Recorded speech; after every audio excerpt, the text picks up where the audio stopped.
ഇവിടെ വന്നിരിക്കുകയാണല്ലേ. പ്ലാൻ ചെയ്ത കാര്യങ്ങൾ ഇപ്പോൾ തന്നെ വർക്കൗട്ട് ആക്കുന്നതാണ് നല്ലത്.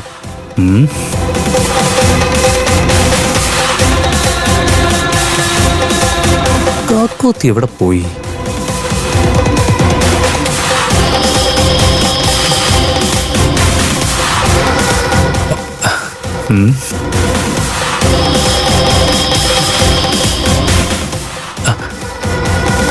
കാക്കോത്തി, Kakkothi, my sweetheart, my love, വാ.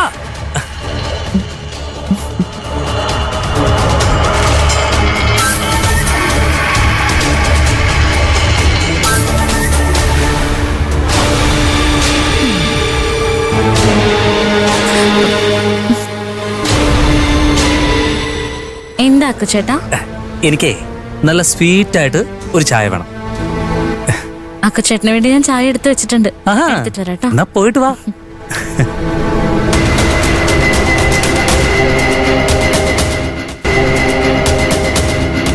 പൂമുഖവാതിൽക്കൽ സ്നേഹം വിടർത്തുന്ന പൂന്തിങ്കളാകുന്നു ഭാര്യ.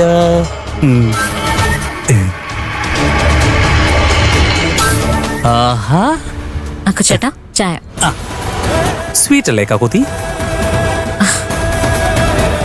അതെ, എന്റെ അക്കച്ചേട്ടന് ഞാൻ അങ്ങനെയല്ലേ തരൂ. ഓ, രാവിലെ തന്നെ ഭാര്യയുടെ കയ്യിൽ നിന്ന് ഒരു മധുരമുള്ള ചായ കിട്ടുന്നതിലും സുഖം വേറെ ഇല്ല.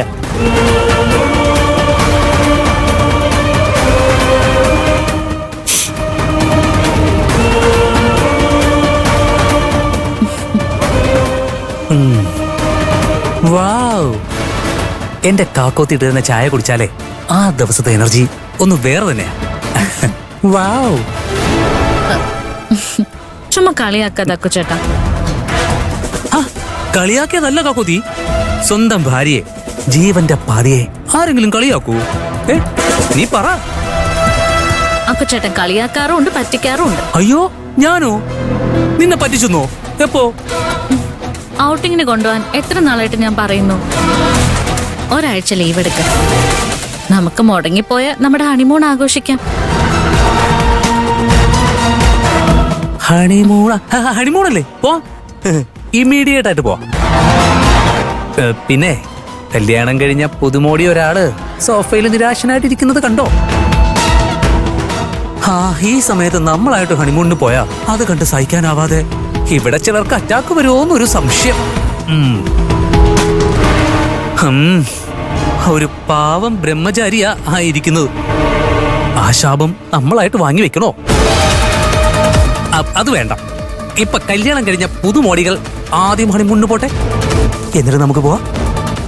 എന്താ പോരെ? അങ്ങനെ നോക്കിയിരുന്നാ നമ്മുടെ ഹണിമൂൺ പോക്ക് ഉണ്ടാവില്ല. നാളെ നാളെ നീളെ നീളെ എന്ന് പറയുന്ന പോലെ ഇരിക്കും. സ്വന്തം ഭാര്യയുടെ വിരലില് പോലും തൊടാൻ പറ്റാതിരിക്കുന്ന ഒരാളുടെ അവസ്ഥ നമ്മൾ മനസ്സിലാക്കണ്ടേ അക്കുചേട്ടാ?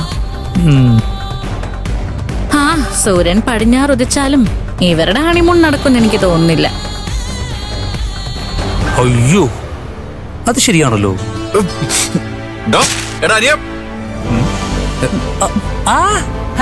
ബിഗ് ബ്രദർ ഇവിടെ ഉണ്ടായിരുന്ന?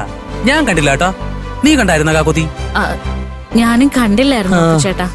ആക്കല്ലേ, നീയൊക്കെ കുറെ നേരം ഞാൻ ആക്കാൻ തുടങ്ങിട്ട്. ഞാൻ ആരാണെന്നറിയോ? അറിയാം, ചീഫ് എഞ്ചിനീയറുടെ ഭർത്താവല്ലേ? കളിയാക്കുന്നുണ്ട് നീ എന്നെ? അയ്യോ, കളിയാക്കിയതല്ല അരവിന്ദേട്ടാ.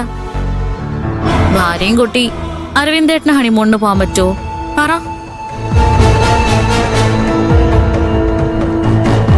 പറ അരവിന്ദേട്ടാ. ആവശ്യമില്ലാത്തൊന്നും പറയണ്ട. ഞാനേ എന്റെ ഭാര്യയും കൂടി ഹണിമൂണിന് പോയാലേ നീയൊക്കെ എന്റെ മുന്നിലേ തല കുനിച്ച് നാണിച്ചു നിൽക്കും. ചേട്ടന് ഭയങ്കര ഹ്യൂമർ സെൻസാ. ഞങ്ങൾക്ക് തല കുനിക്കേണ്ട ആവശ്യമേ വരില്ല. കാരണം നീ പറഞ്ഞതൊന്നും നടക്കില്ലല്ലോ.